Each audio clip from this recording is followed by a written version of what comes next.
Olá, meus amigos orquidófilos, tudo bem? Meus amores, querem ajudar esse canal? Se inscrevam nesse canal, deixe o seu like, façam um comentário. Quer ajudar ainda mais? Chave Pix fixada aqui embaixo para que vocês possam fazer qualquer contribuição e o WhatsApp de vendas para que vocês possam comprar plantas e produtos dos Mundo Orquídeas. Meus amores, eu vou falar para vocês sobre a recuperação de plantas tratadas com fungicida. Essa toceirinha, eu já comprei ela há uns 3 anos atrás e ela veio num pedaço de xaxim velho. E eu quero mostrar para vocês aqui que essa planta ela veio muito doente quando eu comprei. Aqui dá para ver o rizoma onde os pseudobulbos foram cortados que apodreceram. Só que eu não desisti dela. Eu mergulhei ela numa bacia, um balde com fungicida sistêmico. Deixei por 3 horas ela se recuperando ali, ela absorvendo, né, o fungicida ali. E depois eu deixei, tipo assim, um dia para o outro, depois eu lavei bem. Aí dá tempo da planta absorver as propriedades do fungicida e matar o fungo, tanto no substrato como dentro do seu próprio organismo. O que acontece? Como essa planta ela estava bem emaranhada, bem agarrada num pedaço de xaxim velho, eu não consegui e não deveria tirar, porque senão eu ia machucar ela mais ainda. Então a minha ideia foi tratar o todo no fungicida sistêmico. E foi passando o tempo, ela foi se recuperando, foi perdendo alguns pseudobulbos ainda, porque esses fungos, eles são muito agressivos. E depois, com apenas pulverização de fungicida, eu consegui recuperar essa planta. Olha só que saúde desse bebê. E mesmo assim, quando as plantas elas são pequenas touceiras ou grandes touceiras, é natural que elas descartem as folhas velhas dos pseudobulbos velhos. Isso daqui não é doença, tá, gente? Isso daqui é a planta descartando as folhas velhas. E aí a planta ela vai crescendo e se desenvolvendo com saúde.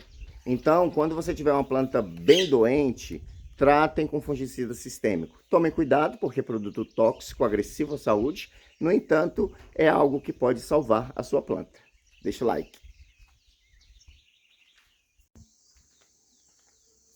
Meus amores, mais um plantio super necessário.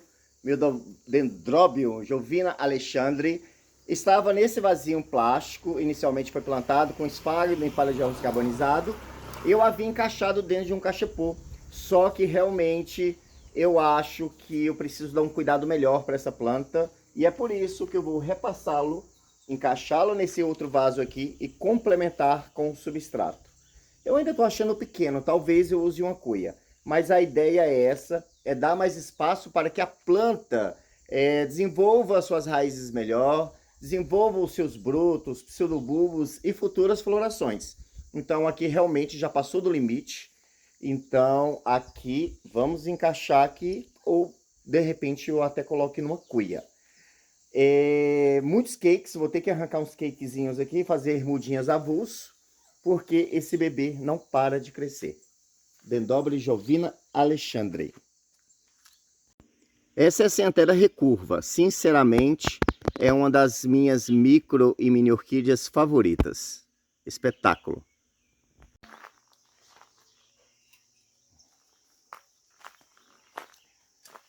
Então, meus amores, na maioria dos meus vídeos eu sempre falo que eu não gosto de usar vasos de barro. Isso é uma verdade plena que vocês observam sempre que eu estou mostrando minhas plantas em vasos de plástico, raramente em cachepôs e muito mais raramente em vasos de cerâmica.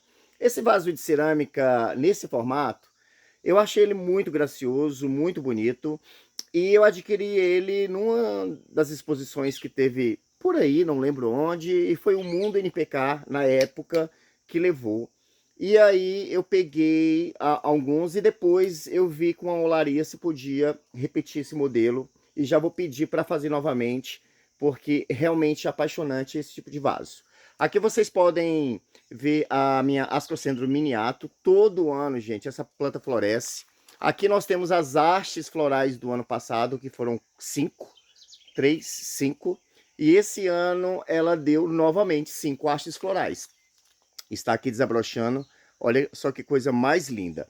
O vaso de cerâmica ele é muito bom para você que mora em local muito quente, porque a argila, o barro, ele alivia o estresse do calor, né, do cozimento que o calor fornece para as orquídeas, para as plantas, porque quando está muito quente, tudo esquenta, o vaso esquenta, a planta esquenta, e o vaso de barro tem essa vantagem, tá? Só que o vaso de cerâmica, ele é muito drenado, ele seca rápido, então você tem que ficar atento. Eu não uso vaso de cerâmica praticamente em nada aqui nas minhas plantas, a não ser esse modelo para certos tipos de orquídeas, que eu acho fantástico esse modelo, sabe? Eu gostei muito desse modelo, e especialmente para vandáceas, certo? Então,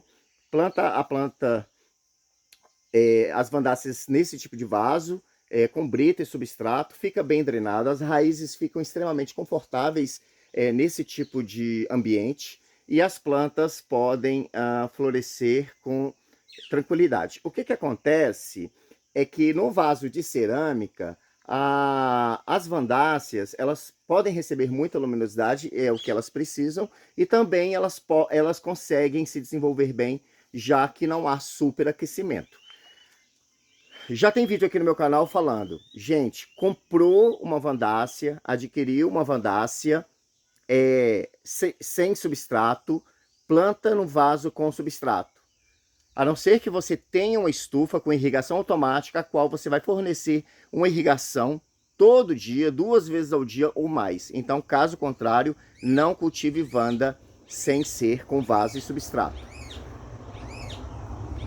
Quando as pessoas compram as vandáceas em vasos de plástico sem substrato, na cabeça delas automaticamente acreditam, não, tem que permanecer daquele jeito. E as plantas acabam morrendo por desidratação.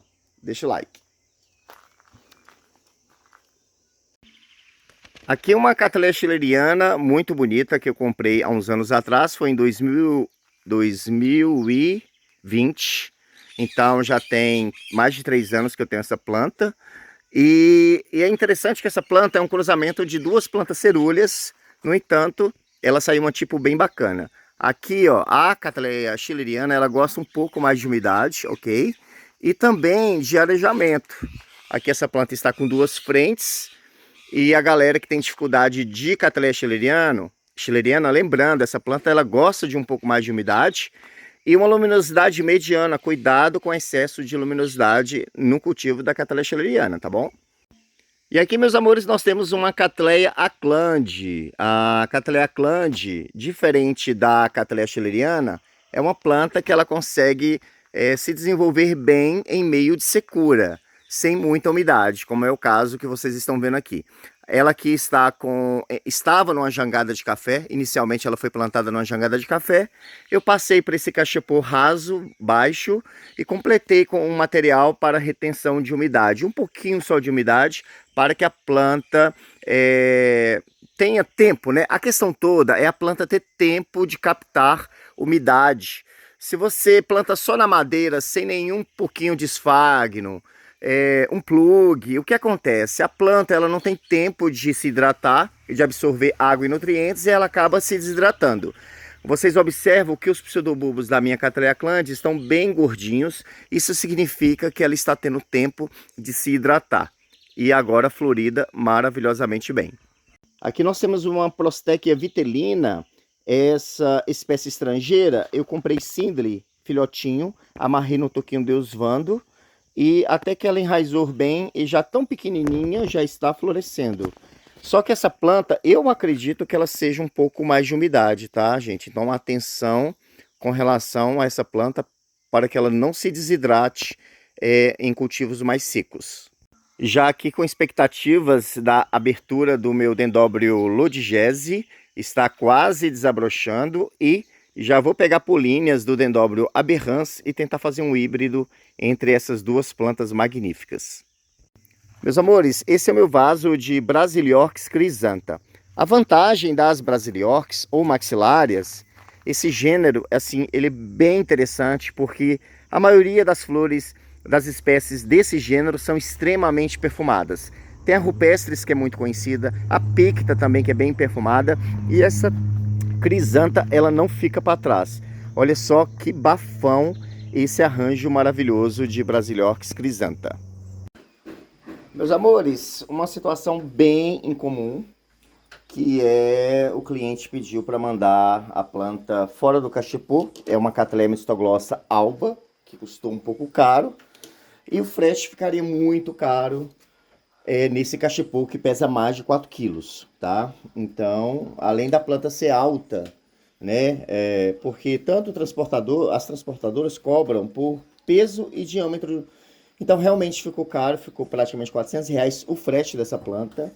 E o cliente pediu que mandasse fora do cachepô. Cattleya mistoglossa é uma planta que não é muito bom mexer. Mas no caso, ele disse que vai replantá-la de qualquer maneira. Então, como que eu vou fazer aqui para tirar essa planta sem machucá-la muito?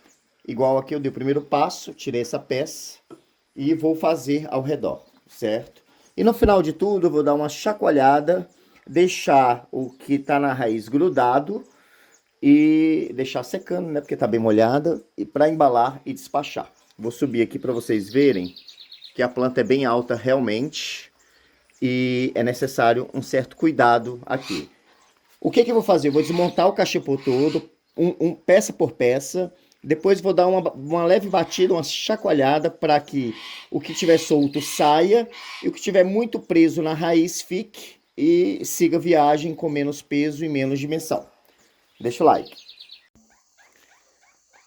Então, meus amores, não teve jeito. Teve que ser na cuia mesmo. Vocês podem até observar que a planta ficou até mais feliz, né? Nessa cuia. Olha só que como ela ficou bem esparmadinha, bem bonitinha.